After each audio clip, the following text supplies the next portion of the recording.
eu pensei em trabalhar com os meus alunos, eu pensei que a ética Ubuntu, então, ela representa todo esse sentido, né? Todo esse legado ancestral que nós carregamos. Porque nós só somos, porque os nossos avós foram, porque a nossa bisavó foi. Então, é nesse legado, então, que eu construo todo um plano de aula, toda uma trilha com os meus estudantes. E todo professor pode trabalhar essa trilha de estudos, não importa a disciplina. Cada professor vai encontrar uma teoria, né, que os identifica, e a partir dessa teoria de identidade, como foi para mim a ética Ubuntu, o professor vai então tratar dessa conversa dos estudantes com seus avós, dos estudantes com a sua comunidade. Eu pensei essa proposta para um 6º ano, então eu parto de uma análise visual de imagens da reunião do G20 e da atual cúpula ministerial para questionar o que acontece se a gente apagar todos os homens dessas fotos. Visualmente a gente vê que sobram poucas pessoas, e aí eu trago os conceitos de razão, proporção e porcentagem para questionar qual é a relação desse total de mulheres que ficam nas fotos com o todo, né? E ainda quando a gente tem esses dados em porcentagem, a gente consegue comparar com outros, né? Então, por exemplo, com a quantidade de mulheres negras na vereança do Brasil, ou então com os dados da ONU sobre representatividade de mulheres na política. Eu penso que essa proposta ela veio basicamente de 3 necessidades. Uma delas é pensar no contexto político brasileiro e mundial, afinal essa proposta foi elaborada durante o momento eleitoral.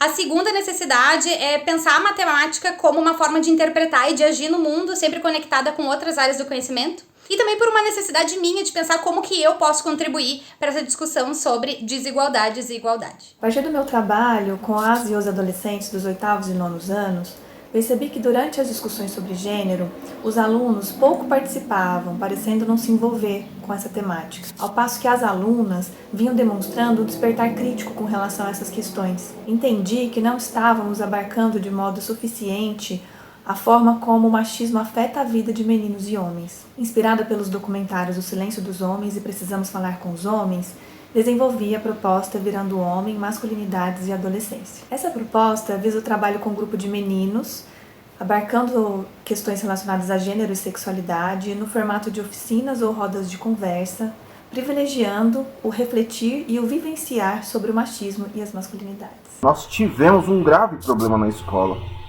e o grave problema se situou num feminicídio. Uma mãe foi morta por seu companheiro.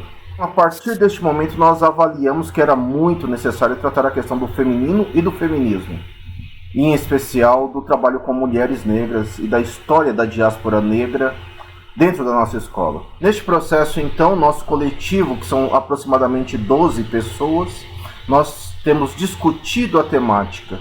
E a nossa proposição passa por trabalhar longamente o livro da Chimamanda para trabalhar o feminismo com crianças. Nós partimos do livro da Chimamanda e, enfim, nós baseamos essas questões numa linguagem que deve ser infantil para as crianças e numa linguagem que precisa ser ao mesmo tempo adulta para as mães, para os pais e para as famílias. Então, quando o aluno está lá colaborativamente pensando com seus diversos outros colegas formas de incluir esses diálogos, essas tensões, esses conflitos que fazem parte próprios já do pensamento da dramaturgia, quem sabe assim ele vai estar podendo ser estimulado a desenvolver a empatia dele a partir dessas corporalidades diferentes e estimulando a empatia, que é o foco principal desse projeto, a gente possa estar estimulando a construção de sujeitos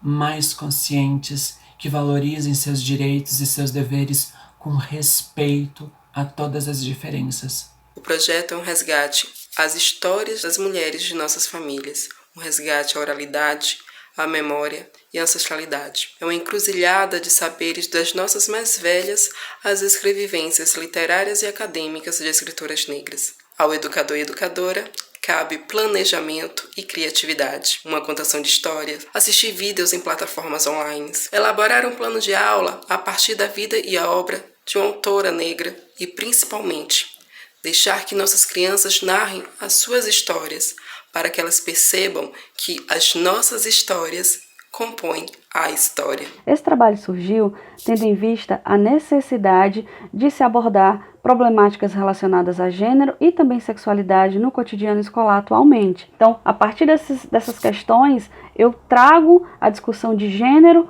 para dentro desse conteúdo, e aí vou trabalhar um pouquinho sobre conceito, características, problemáticas sociais relacionadas a gênero a partir do conteúdo lutas e fazendo sempre uma relação entre um e outro. Minha proposta tratou de um processo que é vivenciado pela metade da população do mundo, que é o processo da menstruação. Na maioria das escolas, esse processo acaba caindo só para nós, professoras e professores de biologia, porque se pensa que da menstruação só tem que ser falada aquela questão da saúde e biomédica. Na proposta, eu tentei trazer também as questões de relações históricas de opressão, a discussão sobre os sentidos de nojo e de vergonha que são colocados na menstruação e toda uma discussão da pressão do mercado sobre os corpos que menstruam. Como seria o mundo se os homens cisgênero também menstruassem?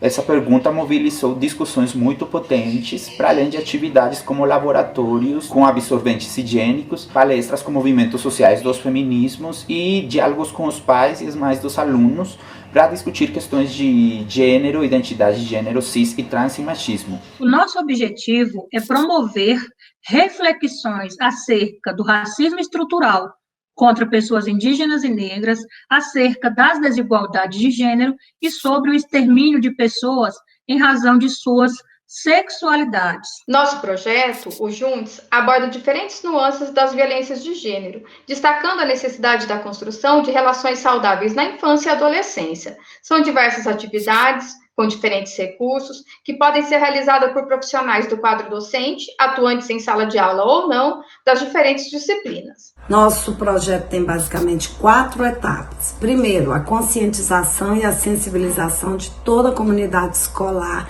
acerca do debate de gênero. Rodas de conversas com debates de gênero e racismo na escola. Promover dentro e fora da escola uma exposição com um festival com todo o material produzido, músicas, poesias e contos. E, finalmente, a produção e publicação de um livro com coletâneas de textos autobibliográficos e relatos acerca do debate.